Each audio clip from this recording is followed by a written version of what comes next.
ये सभा श्री हेमंत कटारे के समर्थन में, जिनको जिताने के लिए ये सभा की गई है।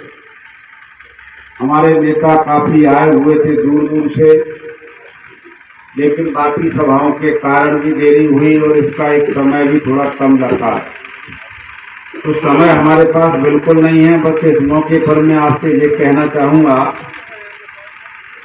कि खतरा देश के ऊपर भी है, लोकतंत्र के ऊपर भी है, खतरा संविधान पर है। और संविधान अगर खत्म हो गया तो कुछ बचने वाला नहीं।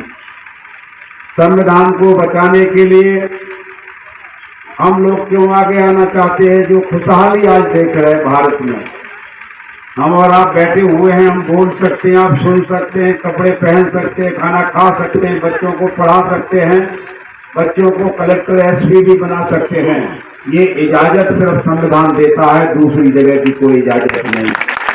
इसलिए साथियों, मैं आपसे कहूँगा, इस संविधान को जब बचाने की बात आएगी तो हम संविधान को कैसे बचाएंगे? संविधान को बचाने के लिए सबसे पहले ये मालूम करना पड़ेगा कि संविधान को खत्म कौन करना चाह रहा है। मेरा सवाल है आपसे, मुझे करना तो नहीं चाहिए क्योंकि आप जानते भी हैं, मैं भी जानता हूँ, फिर भी एक दोहराना जरूरी हो जाता है। मैं आपसे पूछना चाहता हूँ, जोर से बोलिए, मुट्ठी बंद करके, कि संविधान को कौन खत्म करना चाह रहा है? संविधान को भारतीय जनता पार्टी खत्म करना चाह रही है, आरएसएस है। अगर हम संविधान को बचाएंगे तो हमें भाजपा से लड़ना पड़ेगा, डंडे से नहीं, लाठी से नहीं, किसी प्रकार की कुश्ती से नहीं, वोट से लड़ना पड़ेगा और भाजपा को हमें हराना पड़ेगा। बस मैं आपसे ये कहना चाहूंगा कि भाजपा को हराने के लिए क्या हम हाथी वाली पार्टी को वोट डालने तो भाजपा हार जाएगी? नहीं। तो जब हाथी वाली पार्टी को वोट डालने से भाजपा नहीं हारेगी, तो भाजपा नहीं हारेगी तो संविधान खत्म होगा। या और कोई छोटी पार्टी है, उसको वोट डालने तो भाजपा हार जाएगी? नहीं हारेगी तो संविधान नहीं बचेगा। तो आप ही बताइए कि भाजपा को हराने के लिए हम किसको वोट डाल दें? कांग्रेस एक मात्र पार्टी है जिसको वोट डालने से भाजपा हारेगी, और भाजपा हारेगी तो संविधान बचेगा। एक ही मार्ग है, एक ही रास्ता है। इसलिए मैं आपसे कहना चाहता हूं कि अगर आप चाहते हैं कि बसपा को वोट डाल दें, तो हम बसपा को गलती से वोट डाल दें, या उन्होंने बसपा का उम्मीदवार फोटो दे दिया। ये मंत्री जी के साथ में वो बैठा हुआ है, इस पार्टी में भी था पहले, और ये उम्मीदवार लड़ रहा है, ये उन्होंने लड़ाया। उन्हें मालूम है कि ये कुछ वोट एससी के काटेंगे, कुछ ओबीसी के काटेंगे, इतने वोटों से भाजपा जीत जाएगी और संविधान हार जाएगा। यही है ना? तो कांग्रेस के अलावा डाला गया वोट किसी भी पार्टी को भाजपा का ही माना जाएगा।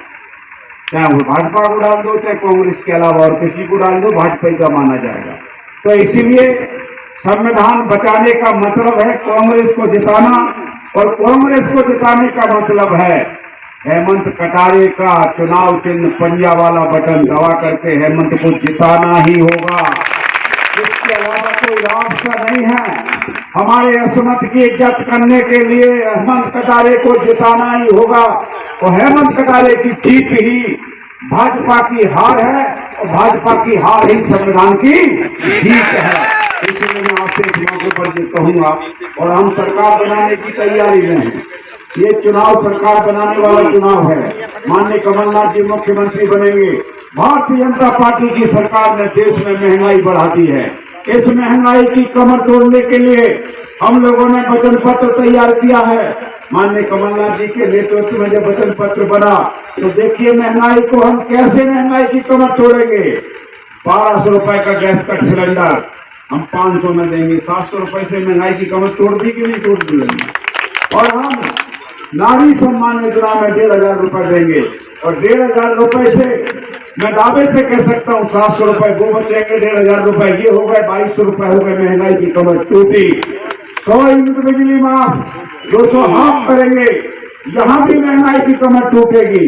और ये नहीं मैं कहना चाह रहा हूँ कि और भी हमारे काफी बिंदु हैं महंगाई की कमर तोड़ने के लिए।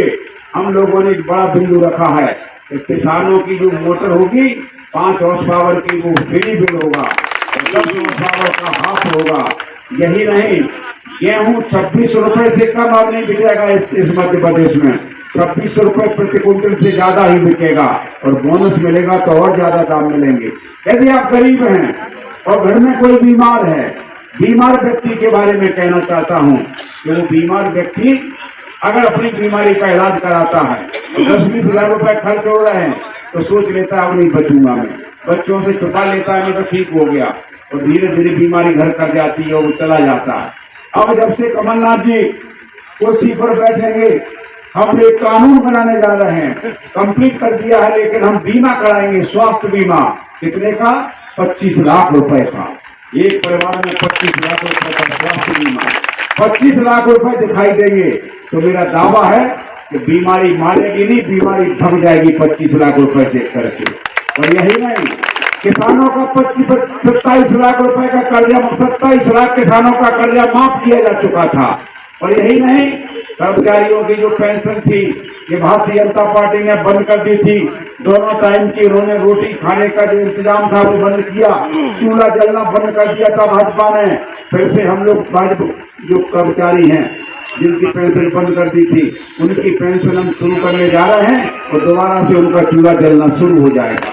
यही नहीं, हम लोग आने वाले समय में किसी भी भाई बहन को कहना चाहूंगा कि वोट है ये आपके हाथ में है, और ये वचन पत्र अगर आपने सही तरीके से ये वचन पत्र को अगर आपने